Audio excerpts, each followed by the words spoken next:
என் பேர் நாகவன். இங்கே ஊருங்க, இங்கே பக்கத்துல வேப்பத்தோட போகிறோமா. அண்ணா சாலை சத்யாநகர் அண்ணா சாலையிலேருந்து வந்திருக்கேன். என்ன தொந்தரக்காக வந்திருக்கீங்க? தொட்டு காமிங்க. வேலை வச்சு மறைக்காதீங்க.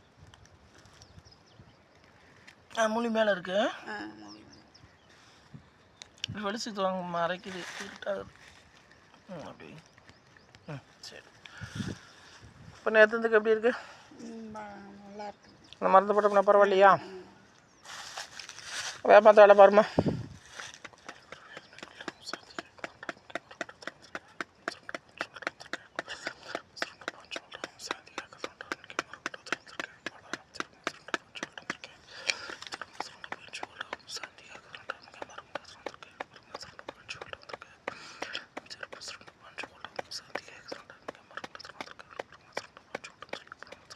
சிங்கத்துக்கிட்ட